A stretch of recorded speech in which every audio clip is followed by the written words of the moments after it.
Tal amigos? Bienvenidos a un nuevo video dentro de la sección de mi canal que se llama Espiritualidades en Contexto. El día de hoy vamos a hablar sobre la relación que hay entre el existencialismo y la espiritualidad.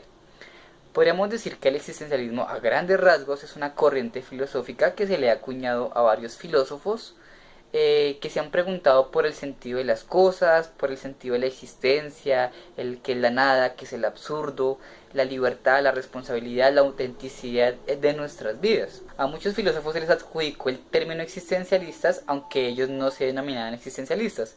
Por ejemplo, Søren Kierkegaard, que se considera como uno de los grandes pensadores de esta corriente.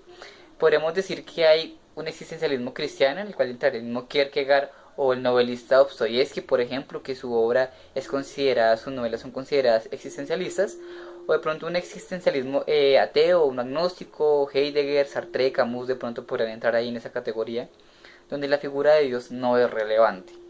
No profundizaré en el pensamiento de estos filósofos porque no me alcanzaría el tiempo. Ahora bien, lo que vale recalcar es la importancia o la capacidad del ser humano de preguntarse por el sentido, porque eso no es propio únicamente de filósofos o de pensadores o de novelistas. Según Howard Gardner, que es uno de los grandes psicólogos cognitivos, la capacidad de preguntarnos por el sentido de las cosas, esa capacidad existencial es inherente al ser humano.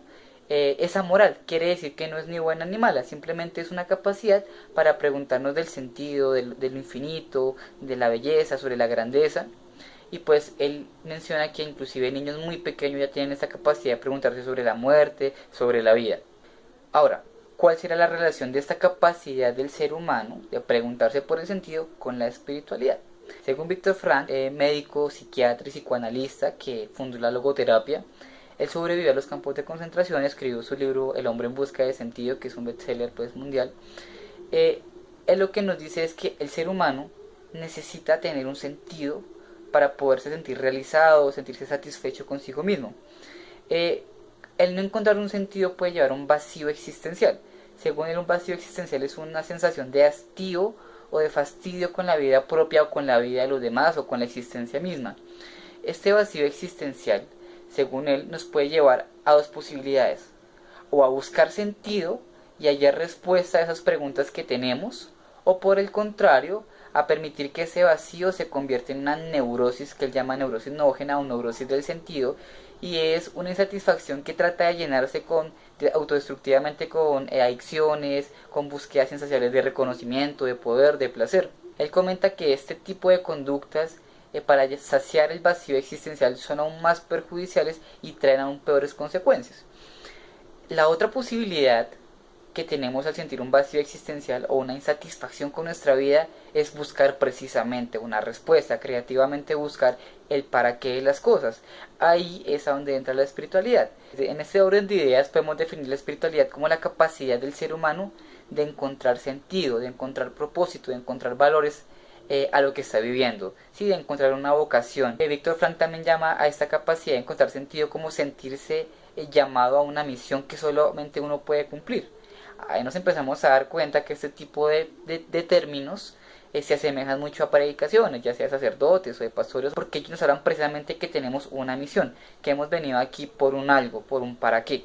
La espiritualidad lo que nos ofrece es eso, y más que todo las religiones a través de la espiritualidad, a través de las creencias, nos ofrecen un para qué vivir, ya sea vivir en comunidad, un servicio a los demás, o encontrar un propósito sirviendo, ¿no? También podríamos decir que las creencias religiosas buscan darle sentido a la cuestión más fundamental del ser humano, y es que somos finitos, que el día de hoy estamos, pero probablemente mañana no sepamos cómo van a ser las cosas, que dentro de 40, 50, 100 años probablemente ya no vamos a existir, y dentro de mucho más tiempo de pronto nadie va a recordarnos, porque las personas que nos recordarían también estarían muertas. Entonces el ser finitos nos lleva a preguntarnos sobre la muerte, y las religiones nos ofrecen precisamente posibilidades alternativas para entender la muerte, ya sea a través de creencias como la resurrección, de que pues tenemos que prepararnos para vivir o para llegar a un cielo, ¿no? O pues otras corrientes más orientales de que hay que quemar el karma o que hay que procurar una mejor reencarnación, etcétera. Ya son respuestas que las religiones le dan a las personas y que le ayudan a aliviar el hecho de saber que vamos a morir. El último punto que querría tocar sobre la relación entre el existencialismo y la espiritualidad es que algo que le ha sentido desde la espiritualidad a las personas es una conexión con algo trascendente. En un término cristiano pues sería una conexión con Dios, ¿no? Una comunión con Dios. Para otras formas de entender la espiritualidad sería más bien una unión o un estado de conciencia elevado o superior, buscar el nirvana, etcétera. Y esa trascendencia se podría resumir en encontrar un sentido en algo más allá, ¿no? En ir más allá. Entonces esa sería la relación entre la espiritualidad y el existencialismo. Buscar respuestas a esas preguntas fundamentales sobre la vida, sobre la muerte, sobre la libertad. Ahí es donde las corrientes religiosas entran a ofrecernos respuestas. Bueno, esto ha sido una breve opinión de lo que podría ser la relación entre la espiritualidad y el pensamiento existencial. Nos vemos en una próxima ocasión.